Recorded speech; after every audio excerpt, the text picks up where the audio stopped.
Mesdames et messieurs, tozolobela likambo yotali ndeko Mike Kalambai,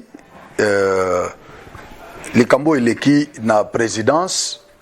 Tozomitu na question pona koyeba ndeko Mike Kalambai azako jouer rôle nini na présidence na ebike asalaki campagne aza parmi bato basala campagne pona président de la République azaki trop attaché naye, ce qui était une bonne chose. Pona biso bato ito soutenaki Félix déclaration asalaki na plateau ya ndeko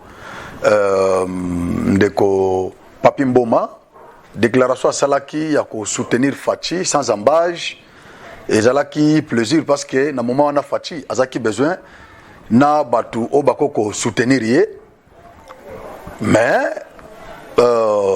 sikoto ebite ndeko Kalambai azako jouer rôle nini na présidence de la République. Mais avant tout le Belayango nazako déplorer ba propos ya ndeko frère Nabiso le révérend pasteur Lifoko du ciel. Ndeko wana il était parmi les musiciens que moi j'aimais beaucoup nabando linga banzembo na trop, mais lelo nazo comprendre te ndeko frère Nabiso, papa Nabiso, pasteur Nabiso les focaux du ciel tozo baté côté nini azo kende, tozo baté côté nini azo kende nazo nazana intention ko blesser bandeko Nabiso ya message te nazana intention vraiment ya ko blesser binote na ebi ki ata na kati ya message ezana ba chrétien mususo baza kuna ou vraiment baza offusqué na ba propos yandeko l'ifoko du ciel. Nakotanga ta même pasteur Baruti, un papa que j'aime beaucoup, papa wana et pas na magambo ke ono wana baza ba dénominationnel o baza suki ba to message nde bato ba kelo la biloko wana papa wana zaka na ngote sem papa l'église no mona ba frère na biso Michel Bakenda ba Kalambai o tozolo bela ba to belé bakenda ko mbe pa na ye. Donc c'est vraiment un papa pour tout le monde. Na Baruti prêche Christ. Nazo kanisa te moko a teaka asala à l'époque ba campagne belé na Congo, na Kasai, na Kinshasa, na ba Congo, Bandundu, azaki na te moko boy docteur Jésus.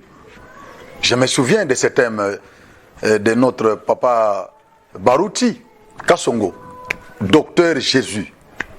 Moi j'étais très content na papa wana ba place no songa na zalaki so na zana mboka mobo na oke no passer Baruti azoya azana campagne place moko boy, vraiment je partais na kendaga oso même lelo soki na oki ke no pasteur Baruti azana mboko yo asa la campagne soki côté moko boy na mboko nga nazali, je dois partir na okende parce que j'aime bien l'écouter papa pasteur Baruti Kasongo oso mona. Mais naïbi que yé aza contre ba propos au pasteur il faut qu'au ciel aza ko tenir mikolo parce que chrétien nyonso penaza chrétien il doit être offusqué na ba propos ya pasteur il faut qu'au ciel quand il dit que j'aime Branham plus que Jésus.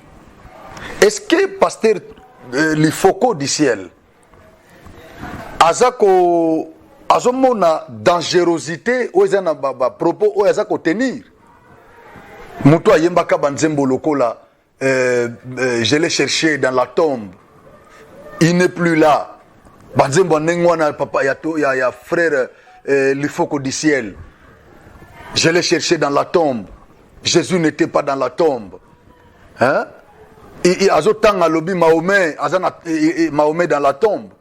Atangi ba Branham, atangi ba nani, même le frère Branham est dans la tombe. Atanga ba tunyos ba prophète nyoso ba tanga mana mokili. O ba mibenga pe banzambe. Ba mibenga ba grand prophète. Frère Lifoko du ciel à l'époque inspiré, il vénérait Jésus. Abi ba Branham ba tunyoso, ils sont dans la tombe. Il n'y a que Jésus-Christ qui n'est pas dans la tombe. Sa tombe est vide. Mais aujourd'hui, bien-aimé, l'ifoko du ciel, il est devenu qui? Je me pose cette question.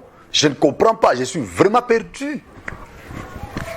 Ce papa, en fait, il nous a menés dans une jungle spirituelle. Nous sommes perdus, on ne comprend pas. Mais les gens parlent seulement de Denis Lessi. Denis Lessi, il sait ce qu'il fait.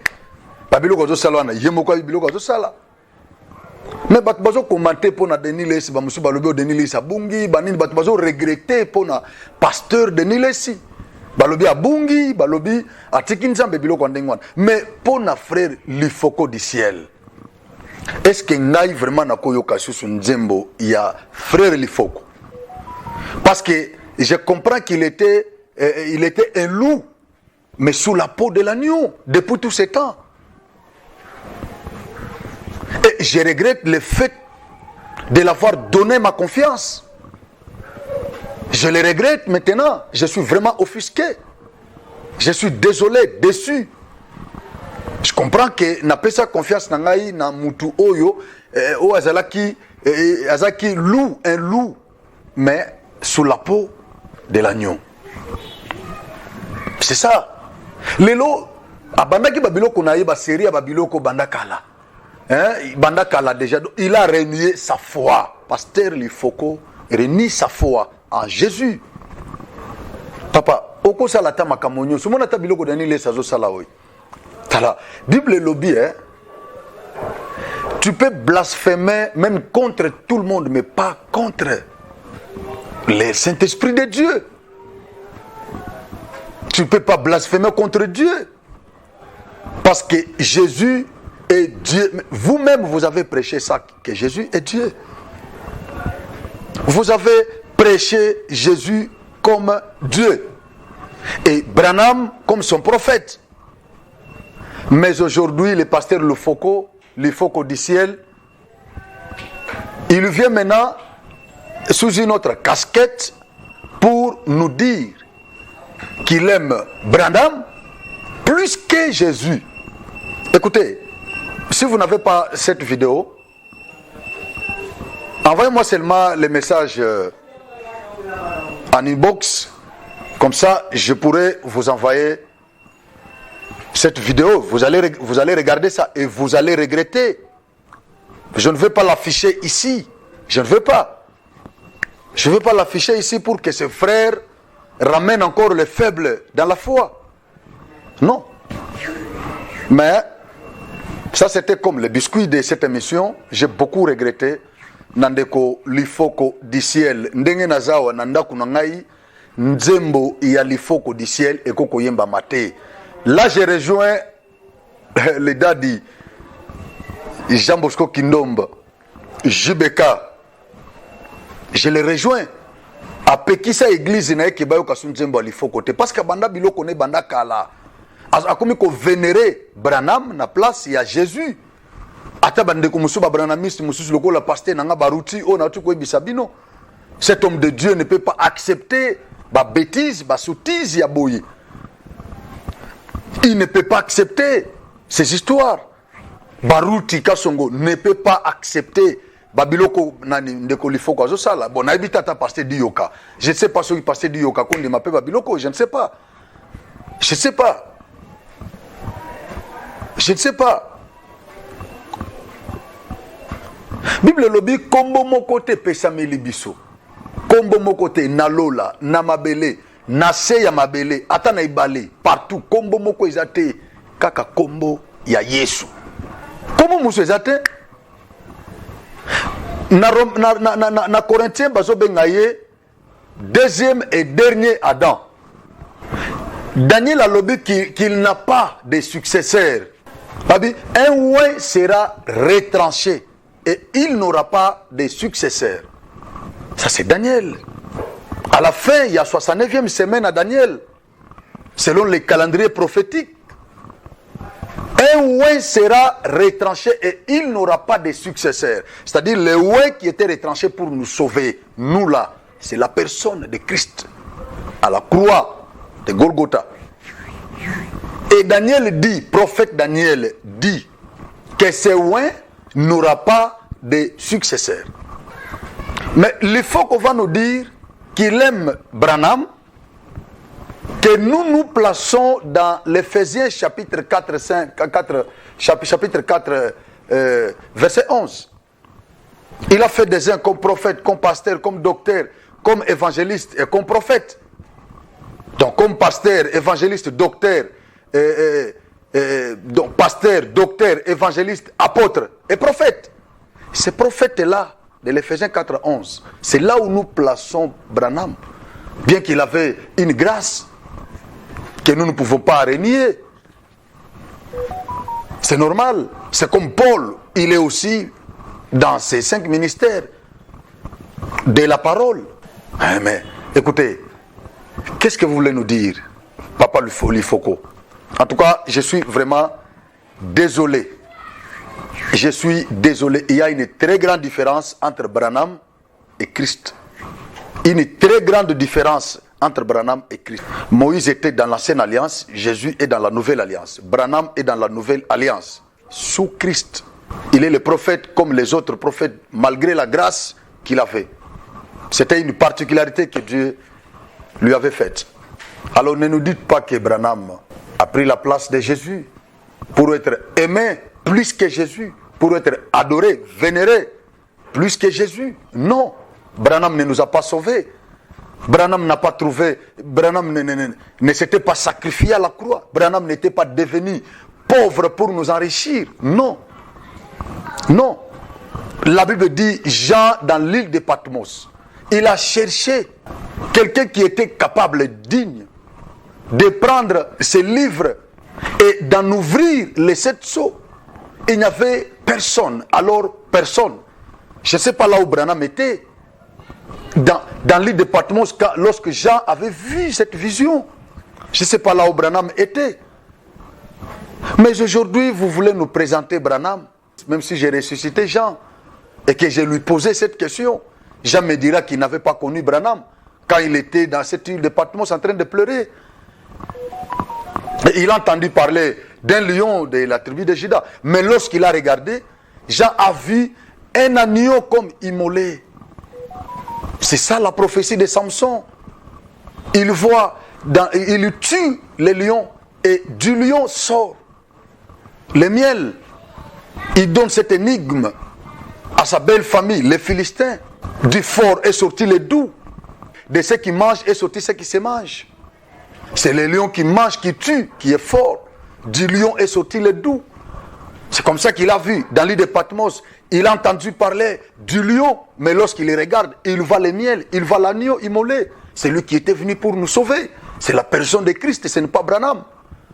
Écoutez, ce n'est pas Branham. C'est la personne de Christ, c'est lui, c'est lui. Même Moïse n'est pas au prorata de Jésus, non. Moïse, pour conclure l'alliance entre Israël et Dieu, qu'est-ce que Moïse a fait? Il a tué un animal, il a pris le sang de cet animal, il a versé ce sang comme signe d'alliance. Mais lorsque Jésus vient, il dit non, moi je ne tue pas un animal à ma place, je n'ai pas un substitut pour mourir à ma place. C'est moi-même qui vais mourir pour sauver ce peuple. Il n'a pas sacrifié, mais lui-même il s'est sacrifié. C'est comme ça que Jean-Baptiste, lorsqu'il baptisait, il voit quelqu'un qui passe, il dit, voici l'agneau de Dieu qui ôte les péchés du monde. Donc Jésus lui-même, il est par moment sacrifice, par moment sacrificateur. C'est comme ça que Moïse Matouta chante, il dit, lui-même est le docteur, il est l'hôpital. Donc, hôpital, Munganga Nangai, Nyon Seza Yesu. Yemoko, Moïse Matouta Lobby, c'est un parolier. Il dit, Yemoko Azali enseignement, et puis Azali enseignant. Yafinanga. C'est lui-même. Il est sacrificateur, il est tout. Mais vous allez nous dire que Branham, vous aimez Branham plus que Jésus. C'est-à-dire, vous voulez nous amener tous pour que Tolinga Branham plus que Jésus. Non, papa Lifoko. Hein, je vous aime trop. Banzembo yemba kalawa neza qui vraiment inspiré mais lelo talaga banzembo kalawa na Patrice Bayemba yango musu ba interpréter yango mais lelo zo mona kenzembo nata mutu moko zo ko interpréter yango c'est parce que obimi libanda vraiment pas Lifoko zonga na nzela tika biloko wana zonga na nzela na ebité place ni oge nyata zonga na nzela papa Lifoko du ciel. Lifoko du ciel un homme inspiré, un homme concentré à l'époque. Un homme concentré, un homme vraiment branché, connecté au trône du Seigneur. Mais aujourd'hui, il faut qu'on devienne un apostat. Un apostat. Non. Voilà, c'est tout ce que je voulais dire parce que, en dehors de tout ce que nous pouvons faire, nous sommes chrétiens. Nous sommes chrétiens pratiquants de la parole de Dieu. Je ne peux pas accepter de faire passer ça comme ça. Ceux qui toujours critiquent la politique, c'est-à-dire même la religion, il faut plutôt critiquer. Au ce moment. Parce que Denis les saïs magamozo salat. Mais il faut qu'on soit renié pesa Christ bo ya lobby nandimi nanga ko adorer Branham. Donc na mukuse azolo banini. Alobi nandimi nanga ko koma idolâtre. C'est-à-dire pour na lelonga na considérer il faut ko loko idolâtre, loko ba philistin. O bana ko adorer Dagon. Bachai nanda kumoko boye na arche de l'alliance na butua na dago ekwe na tongo bakuti dagon ache mutu na se. Donc lelo philistin o tozane lelo un idolâtre o tozana ye o ya lobi la kisi couleur na c'est le pasteur Lifoko du ciel. Pasteur Lifoko du ciel. Na so benge pasteur ka pour na respect. Mais sinon il ne l'est pas. Il ne l'est pas. Il ne l'est pas. Pasteur Lifoko du ciel. Je l'appelle comme ça pour un respect, mais il ne l'est pas. Ils ont mérité sur le respect, donc je le vois comme un messier, tout le monde. Alors, Bolanda, Biloko, on a déjà balouengé, place à Kenyata, on ne sait pas. Bolanda, on peut zate. Voilà. Ce que tu as na politique, né d'absai binoké. Toujours beta masolo yandeko Kalambay, mon mouké, et puis tu as chité mon mouké na dossier Moussousou. Ndeko Kalambay na banza boyoki makambo za ko circuler na réseaux sociaux bamso bamoni na vidéo on de komoko aza na plateau ya confrère moko aza ko dénoncer fait moko oyekoki ko oyeko lobisa biso ndenge zo lobisa biso beko parce que nous sommes là pour parler. Nous sommes là pour parler et puis pe koki mamuke ko suye Fachi bien qu'il n'est pas concerné, trop concerné. Parce que là nous sommes en train d'attaquer son entourage. Amakambo izo sale man entourage nae. Ndeko Mai Kalambay akeko kota na makambo ya ba fabrication ya fabrication ya monument ou ya construction ya monument ya kondo papa Etienne Tshisekedi wa Mulumba basaela monument moko nansele to mona Fachi na ba image moko akeko inaugurer monument wana jour ba fongola ki balongola ki bashi Fatia kendaki parce que Kondo Etienne azatata na biologique et puis coach na politique malgré les lots omona ba Franck Diongo koto abimi ono ngainde mwana peza idéologique ya papa Etienne kabundu koto ngande fils idéologique mais oyaza idéologique pe biologique faut penser que bino bozui kolega ye parce que bino boyaki ndeko kuta ye na mwana né déjà na ndaku na palais. C'est-à-dire que c'est déjà moi année politique à ce cola. À ce bandola nga zaki na enseignant moko boye. Je ne vais pas citer les noms na droit. Il nous avait, je crois, atangisa biso moi ba cours belé tout ça. Qu'est-ce qu'il nous disait souvent? Na début na biso ya faculté à droit, na première année. Azo poser moi ba question, ba définition ba loi, ba définition ba droit. C'est ce que ba tout baraté. T'as imaginé que bouti na ba humanité tout ça. Azo bisabino mais je comprends pas. Bino vraiment bossi si humanité penza boyer, hein na ba ajo mais bozo ba ko définir droité. Bozo ba ko définir penza loi té, bozo ba té loi ce qu'ils animent. Mais vous voulez faire les droits. Moi nanga ya mouké ya moi si. Ça a 2 ans mais cet enfant là vous définit la loi et les droits. Même ce cas là, Ata lali, la mousse botunier. Otunier, la mousse ma fille, qu'est-ce que les droits? Il commence à définir les droits. Mais vous avez terminé les humanités. Vous ne comprenez pas ce que c'est les droits. C'est ce qu'il nous disait. Mais Yozo Bimasco lobby, qui n'a un fils idéologique, il y a papa Étienne. Mais avant il y a comme un fils idéologique naïe. Mais biologique, moi n'en ai fils n'est biologique. Azaki déjà idéologique. C'est qu'il y a un côté déjà idéologie dans katia moi. Alors tant que kenda ki pona ko inaugurer monument oyo jour balongola ki bash. Au monaki mutumo kwa zaki wana ba vidéo wana ezali. Mutwana babanda solo na président abanda ko expliquer musalo asalaki. Mais après, à notre grande surprise, tout le monde a vidéo moko circulé dans les réseaux sociaux. Baza ko impliquer le pasteur Mike Kalambay.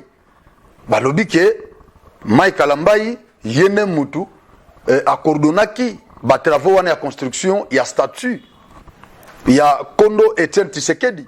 Et puis Nasima na kaka na même vidéo mutu abanda ko loba biloko wana lobi il faisait quand de quoi na za mutu peza ya soit ya famille ya artiste o ya salaki statut alobi ti lelo mutu wana o ya sala statut atikala comme na président parce que jour bazaki na président jour à inauguration président a pesaki rendez-vous a IBCE ou ya tokutana. Mais tant un chef de l'État a un service de protocole d'État, protocole, a un service de sécurité, moi service de nuance sur la présidence, directeur des cabinets, Zali, moi conseiller tout ça. Mais tant le président a fait sa mot d'ordre, a souhaité comme on a moto. Pourquoi l'empêcher? Pour nani quoi empêcher? Culture wana eza na mito ba congolais. Culture wana il suffit qu'à muto komata azoma parcelle de pouvoir. C'est fini. Accès est commis difficile. Mais entre-temps, Moutouana a dirigé la res publica. Population de Kolo et Loko a dirigé. Mais tant que population a batona bazo yako frappé porte panaye. Tam supona au senga mbongote à cause d'une information ko pesa. Ou bien quoi ko luka information panaye. Tina ba journaliste. Ozo que nous frapper porte penza pose info. Momoni pezo kuti batu basana porte kuna ono ba protocole soki banani soki ba secrétaire so banani ba ko bini sa o penza batona ba ko bini so penati okomona mokonzi te. Oko beta batour penati o lembi o moko pour décourager. Mais tant avant comme gouverneur, avant comme ministre, tant susu rencontre ça facile. Boye bani. Mais azuka comme moi parcelle de pouvoir, c'est fini. Au moins le sous-souté. Obando frapper porte pour mon et commis problème. Ba okeno boy, ba keno boy, ba zo bakal. Na ebite so ba kanisaka. Ba ya intention ya ko remplacer bango, je ne sais pas. Écoutez, place au Yozawa na ba tous besoin vie en côté. Ne vous en faites pas. Tout le monde n'a vu pas votre poste là. Non.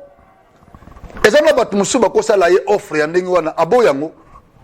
Parce qu'il se retrouve na place au Yazali.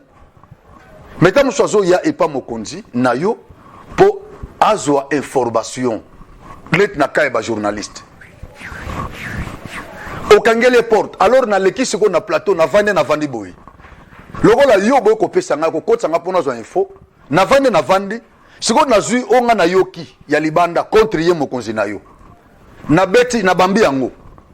Na zui na baba ba preuve ya libanda na beti yango. Tant on a bêti et discrédité mokonzi na yo après ce qu'on de boy ko lukanga après pour coopérer. Bolé sanga sikona leka na banasko ko démentir. Non. Non. Nous ne sommes pas là pour ça. On a le bao que le kabatu mususu. Nous ne sommes pas là pour ça. Donc, avant nous avant de bombarder, na bonne foi, na kokoya kuluka les concernés, na kutaye na voilà l'info que j'ai. Pour nayo. Et qu'est-ce que vous en dites? So moni que non. Aux ana version mususu de faits. Aux contre onga nazanongo ba yelinga ina mesa. Mais non, il faut pesa nga yango lobi non ndeko. Monde na zabo ta la version vraie version de yango yo. O pesa nga ba élément nyonso probant. Na ina liki, na pesi vrai info. selon yo nengo moneli. Alors tango yo lobité. Sikoyo bao baza nango wana ya musu ba version mususu wana. Sinon mona le kaka. C'est comme ça que ndeko wana kenda koluka chef de l'état. Taka makambo na zoloba. Ba portier, ba garde, ba secrétaire au protocole soki banani. Kasi que no ba ake no zambongo ya chef de l'état, o bango ba kokozwa. Mais bango mboka nde futa kabino. Eza chef de l'état te. Ba vandisa ndeko wana toute la journée et na soka à mon président ba bisé que président aza fatigué. Cet artiste est parti. Président tikala kozo information te. Président de la République a information de que non muto yo pesa rendez-vous ayaki a ba vandise libanda toute la journée à monaki yote. Président a information naté. Après quelques jours bakoya sikoyo na mutu mususu ba déguisé quoi que no mona siko président. Mutu na zuilar oyo vrai artiste akoya kozoa. Siko na likamwana ba impliquer le pasteur Mike Kalambai. Donc, vrai artiste, colo contrat à monana na chef de l'État T. Mais un faux artiste, ndemutu ayaki kokuta na chef de l'État. Vous oubliez que mutu na po asala, artiste na po tonga monima, il y a eu un contrat. Et ce contrat, cette caractéristique, intuito personnel. C'est-à-dire contrat wana ils ont commettre en présence uniquement l'État congolais et l'artiste ou soit les partis politiques parce que jusque là tu y habité ndeko a signé qui contrat na parti politique l'IDPS au batonga qui monument ya papa Etienne ou bien eza l'État congolais ndeba info otozo luka so mutaza na vraie version tindela biso yango. Nous avons besoin vraiment de ces éléments. Est-ce qu'il a signé un contrat dans l'État? Ce qu'il a signé un contrat dans l'État. C'est-à-dire, contrat et mettre en présence des partis, l'État congolais, na artiste. Ce qui a signé un contrat na parti. Donc, a signé un contrat avec les partis politiques. Le contrat met en présence les partis politiques ou les secrétaires du parti, c'est lui qui engage cette personne morale. Les partis politiques et l'artiste. Ce qui a signé qui n'a l'État, le contrat met en présence l'État congolais et l'artiste. Parce que l'État pende à Sala Monument, il y a le Mumba, ba monument nyonso ba musée, ba icône. Et donc, contrat wana eza na caractéristique wana intuitu personnel, c'est-à-dire une tierce personne ne peut pas remplacer une partie contractante. Donc mutu moko te ou bien bakozo mutu musu bien dekoya ou bien ce que zaki IDPS ou bien oh non parti peut perdre ndeye ko remplacer na place à IDPS. Non.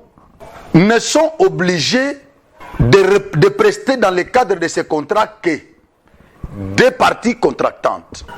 Le gouvernement d'un côté et l'artiste de notre côté. Ou les partis politiques d'un côté et l'artiste de notre côté. C'est-à-dire une tierce personne ou une tierce partie ne peut pas se mêler, faire partie d'un contrat oyo. Non. Parce qu'ils ont un caractère ouana. Maintenant, dans ces cas, sous examen, est-ce que c'était, nous pouvons dire que c'était une erreur sur la personne, parce que l'erreur sur la personne ou l'erreur sur l'objet du contrat entraîne la nullité du contrat. Est-ce que nous pouvons dire que c'était l'erreur sur la personne? Et si tel est le cas, est-ce qu'on va procéder par la nullité de ce contrat? Alors les monuments déjà, ou la statue déjà construite, ça sera comment? Question marque. Mais tout ce que moi je peux déplorer, c'est le fait d'écouter encore que le pasteur Mike Kalambai était impliqué dans cette histoire. Je n'ai pas compris. Place ni Mike Kalambai au côté. Parce que monument ya Lumumba, est-ce que l'individu na présidence ne basala ki yango? Lumumba tata nae azalaki na pouvoir, moi na azalaki na pouvoir te. est-ce que monument à Joseph Kabila, il y a musée Laurent Désiré Kabila? Est-ce que ba individu na présidence ne basalaki yango ou bien zalaki l'état na artiste? Monument il y a Tata Kasavubu.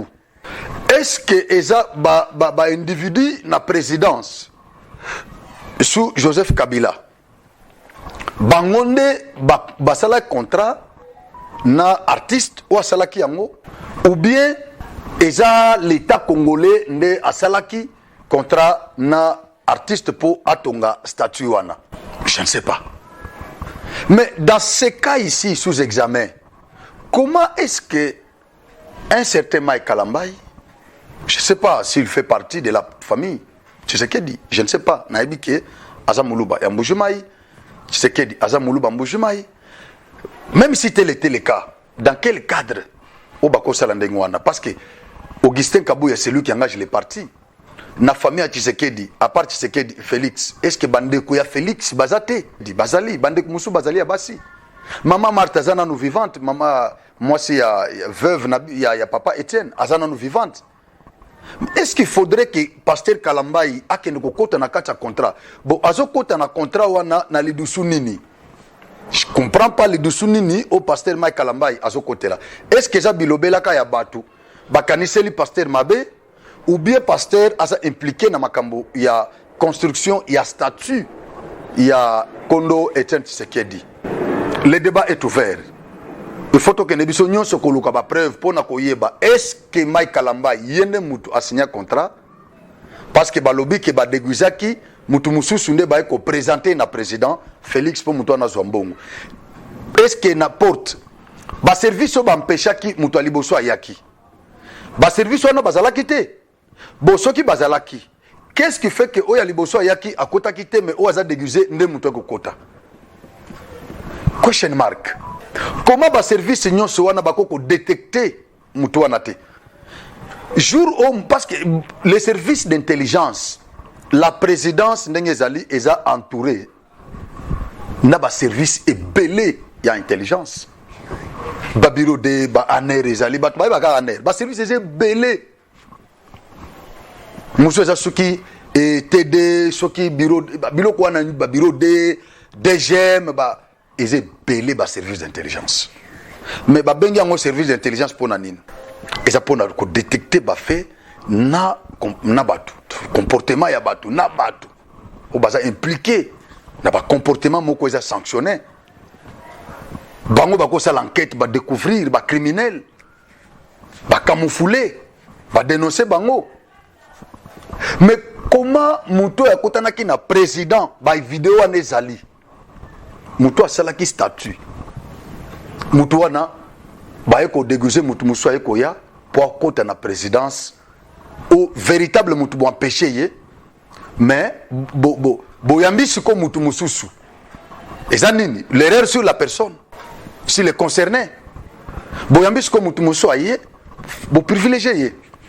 Mbongo bimaki banani baliaki mbongo wana nde makambo toza ko condamner na siège ya président de la République. Nous ne sommes pas contre vous, mais nous sommes contre ce que vous faites. Bolanda Kalata vient na Zakari Bababaswe atombokelaki équipe ya communication présidentielle atombokeli bango bokolo bakaza na raison te ngai na lobango combien de fois place oyo, combien de fois alors sikoyo ba vidéo chimanga koto bazokangama ozoka ba dégâts na ba dégâts na présidence siko awa yangwana elati Mike Kalambai. Bon, Mike Kalambai na présidence de la République, pasteur Mike Kalambai asala kanini, c'est un frère, c'est un homme de Dieu, aza congolais, aza de Konabiso, vraiment moi je l'aime parce que tant on a eu comme message babilo connaît ya liwa na poto na je prends na States na sala ba émission na lelaki mais babilo connaît o ba kotsa na babilo ko ba zawadi soki ba zawadi tout ça. J'étais contre tous ces comportements. J'étais contre. Mike Kalambai a fait un grand travail dans ce pays. Mike Kalambai a bongoli sa batumité ma ebele ba yemba banzema Mike Kalambai ba mi retrouver na ba église. Pour nangai koyoka kombo ya cet homme de Dieu na kati ya ba magui ya boye. Il fallait qu'elle libanda. Mais je mets encore quelques doutes. Je suis jusque-là, je suis encore dubitatif. Parce que je ne vois pas Kalambaï, na présidence, à qui nous coûte dans ma construction, il y a statut, il y a Kondo Etienne Tshisekedi, il y a qu'au conseil, il y a qu'au ministre de la Culture et Arte, il y a qu'au membre, il y a ministère, il y a qu'au famille, les Tshisekedi, moi, Nate, à papa Etienne, ça reste un peu flou. Voilà. Alors, tout ça l'enquête, mais Boluka Muto a salaki statuana. Papa Etienne Molimone epe manakimia. Papa Etienne Abundeli Mboka Oyo. Boluka Muto a salaki statut. Il y a Papa Etienne Tshisekedi. Bofutaye Mbongone, vrai artiste. Potika ba mafia. Ba mafia tina biloko mike, ya mike. Ba mongo bozoli ya ba mine. Tala ba biloko ba video timanga. Ba contrat ya ba rétrocommission biloko Félix Adenosaki. Tant autos au pouvoir. Na makambo ba 15 millions au baloba caméra liaki à rétrocommission. Il avait dénoncé ça. Mais Boza ko entouré chef de l'État. Babilo ko boye ezo sala soni. Ende ko na lobby que Mike Kalamba ya zo empêché ba mission religieux mususu chrétien pour ba kende okuta na président José Zita akenda pona okuta na président ba empêcha kiye. Non mais soki pasteur Kalamba azo sala boye za mabe ende ko na ngai. Ndekunanga président Félix Azam ya mutunyonso, il est notre président. Même ngane naza bona okende na frappé porte na kutana parce que c'est mon président. C'est mon naza fier na président nanga wana. C'est mon président. Na ko na frappé porte na kutana fachi. C'est mon président.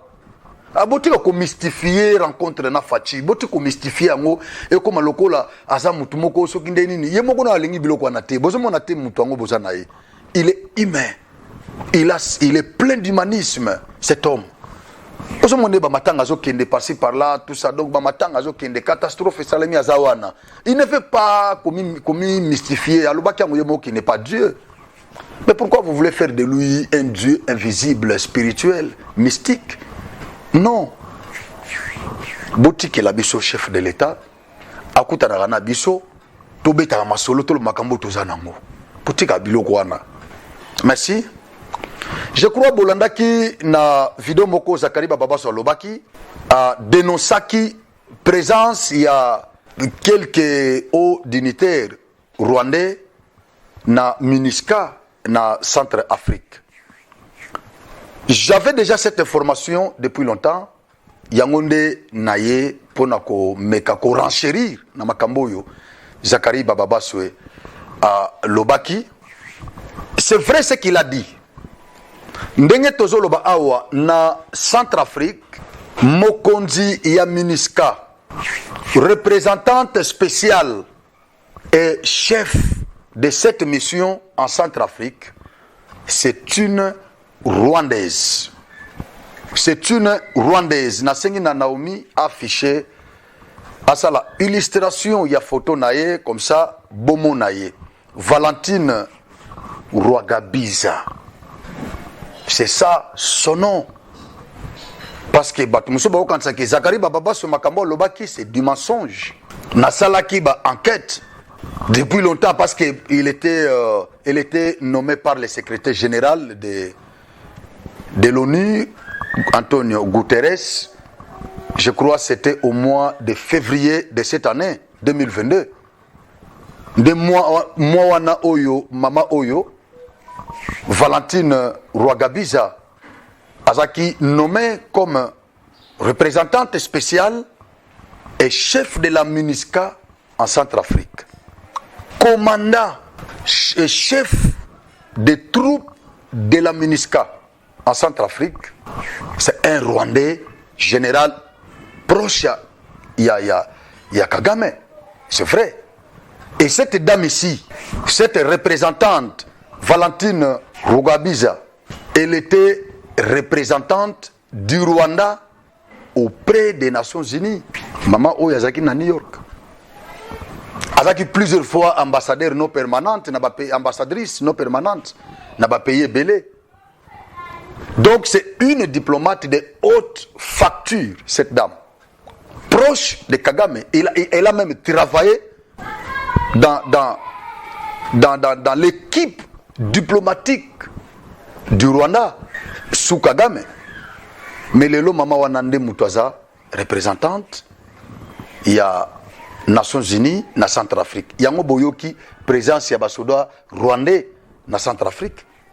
Donc na liro tozo kinango. Soki ministère na biso ya affaires étrangères. Soki diplomatie na biso matité.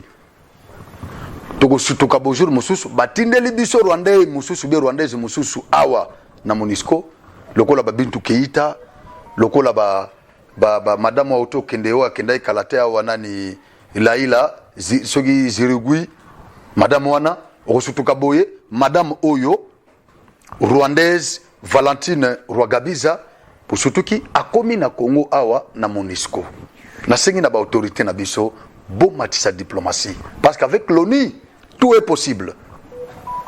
Tout est possible. Bolanda ifachinenga kizaki bango mais to fongola miso. Bande kunanga ba congolais to fongola miso moment eza mabe. Makambo zo le kana kwa mutu patu bazo kanisa keza blague. Fachi est trop menacé de toutes parts. On veut les serrer, les coincer de toutes parts. Biso ba congolais ndeto ko sauver mboka na biso pour le moment. L'union fait la force. Tobo sana ba division na biso. Tobo sana ba subdivision na biso. Tobo sana ba tendance na biso politique et tribal. To kangama to sauver mboka. To sauver mboka. Ata on a telemi, ata bango nyoso ba koteli Rwanda, mais soki toza unis, nous allons sauver ce pays. Congolais to fongola miso. Bitumba o facha zo bunde. C'est parce qu'il est nationaliste.